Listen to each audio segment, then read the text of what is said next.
바이든 외교 전략이 이제 가동됐어요. 여기서 한 말씀들만 이렇게 하시고 마무리했으면 좋겠습니다.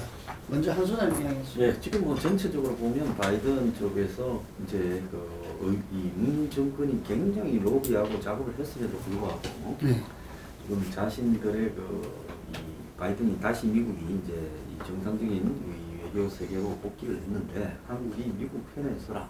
특히 중국 호위 전략을 더 강화해 가고 있고 또 북한에 대해서는 북한이 먼저 승리를 보이지 않으면 현상을 지속시키겠다라고 가면서 뭐 쿼드라든지 민주주의 서밋 뭐 이런 부분에 한국이 들어와서 명확하게 동맹인지 정체성을 분명히 해라는 게 블링컨이나 오스틴 이 양쪽 국무국방 양쪽으로 또 오고 있어요.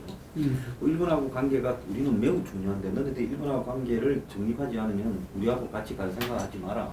이런 정도까지 오니까 얼마 전에 그 청와대 서훈 정의용 등이 그 미국에 통화를 하면서 슬리반하고 이제 블링컨하고 일본이 도저히 우리하고 잘 안 된다. 전화도 안 받는다. 뭐 이렇게 말을 했대요. 초장이 굉장히 꼬이고 있다. 그래서 이 꼬이는 부분에 대해서 기본적으로 현실을 인식해서 일단 비핵화에 집중을 두기보다는 미국부터 먼저 달래고 이렇게 맞추고 가는 쪽으로 선회하지 않으면 미국하고의 관계에서 굉장히 쉽지 않은 현상이 나타날 거다. 초반에 바이든 정권을 상당히 오판했다 이렇게 봅니다. 좀 간단히 말씀드리면은 바이든, 트럼프 기본적인 전략은 이 바이든이 그대로 승계를 했기 때문에 디커플링이라든가 이중 큰 틀에서의 어떤 대립하는 과정에서 디커플링 이 전략은 그대로 유지가 되고 있는데 단 전술이 바뀐다는 거죠. 바이든에 와서 보편적 가치와 동맹을 중심으로 해서 옥죄어가는 이런 전략을 쓰는데 이거는 트럼프의 어떤 지도자 중심 단독 플레이하는 그런 방식하고는 많이 달라지고 있습니다. 결국은 이렇게 되면은 미중 문제, 남북 문제도 시간이 많이 소요가 될 수밖에 없습니다. 그리고 그 과정에도 지금 여기서 내세우는 바이든이 내세우는 보편적 가치는 중국이나 북한의 지도자가 바뀌지 않으면 쉽게 바꿀 수가 없는 거예요. 그러다 보니까 이 대치 국면이 풀릴 것 같지도 않고요.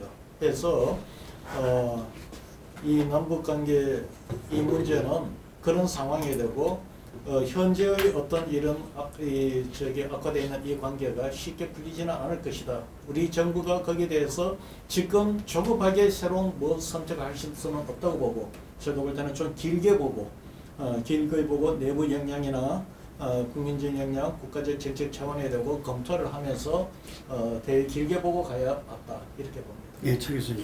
일단 뭐 바이든 행정부가 외교적인 측면에 있어서는 일단 다자주의를 지금 이야기를 하고 있는 거 아닙니까? 그런 측면에서 본다고 한다면 미국이 그동안에 그러니까 지금 동맹이라는 가치를 무시했던 트럼프 행정부와 달리 동맹이라는 기반 하에서 다자주의를 이야기하고 있다. 그렇다고 한다면 그런 가치들에 대해서 문재인 정부가 적극적으로 호응할 수 있는 상황은 저는 충분히 가능하다고 생각이 듭니다. 그러니까 완전히 뭐 다자주의라고 해서 그러니까 지금 동맹을 무시하는 것이 아니고 동맹을 오히려 강화한다는 측면이기 때문에 그렇기 때문에 저는 비관도 그러니까 낙관도 건물이지만 충분히 이게 동맹 강화라는 부분을 충분히 지렛대로 이용한다고 한다면 한반도 상황을 좀 더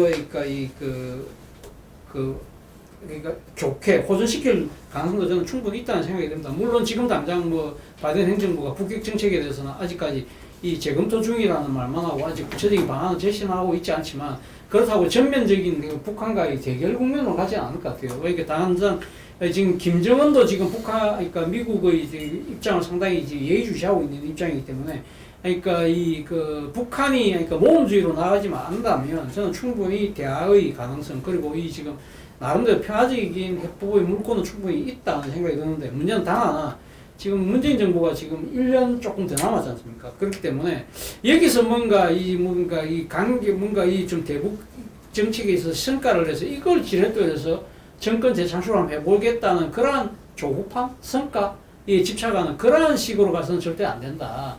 지금 당장은 1년 정도 남았기 때문에 현재의 지금 상황 정도를 잘 관리를 하면서 이 상황이 악화되지 않는 상황에서 다음 정권에게 넘겨주는 그러한 운영의 묘를 좀 발휘할 때가 아닐까 생각합니다. 저는 2007년도에 14 정상회담이 정말 그때 놀라웠는데 제가 정보가 없어서 그런 이 진행된 과정을 몰랐겠지만 어쨌든 노무현 대통령이 그렇게 국정 지지도 떨어지는 가운데에서 마지막 해에 정상회담을 하리라고는 상상도 못했는데 그 정상회담을 했어요. 물론 정권 교체가 되는 바람에 그 정상회담의 성과는 뭐 이 지속되지를 못했지만 저는 문재인 대통령도 그때 그 비서실장으로서 그 모든 걸 주관했던 사람이잖아요. 그래서 저는 그 가능성도 있다고 봅니다. 그래서 계속 화상회의가 됐든 뭐가 됐든 어떤 남북 정상회담을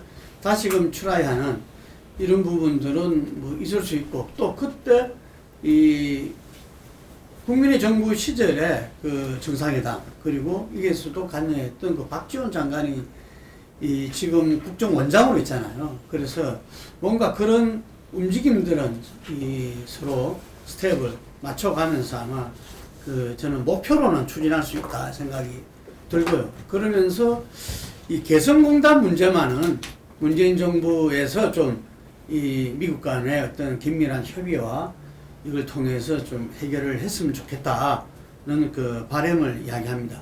근데 바이든은 정말 호락호락하지 않는 사람인 것 같아요. 그 미국 의회의 상원 외교위원장을 오랫동안 해왔고, 그래서 미국 특유의 어떤 그런 그 국제 정치, 국제 전략에 능통한 사람이고, 그렇기 때문에 뭐 말로서 동맹, 파트너십, 다자주의 이야기하고 있지만 아마 그것이 세계 최강국의 미국의 이해를 기반으로 한 이 외교 정책이다, 전략이다 이렇게 보여집니다. 그래서 지금 우리 외교안보팀이 강경화 외교장관은 교체가 됐지만 여전히 처음부터 이 그 팀 그대로인데 결국은 이 팀대로 갈 수밖에 없는 상황이라면은 하루빨리 그 트럼프 대통령과의 어떤 이 협상 성과 이게를 갖다가 떨쳐버리고 정말 새롭게 그 바이든 미 행정부와 차근차근하게 협의하면서 우리가 실익을 얻을 수 있는 걸음으로 좀 나가길 바람하지 않습니다.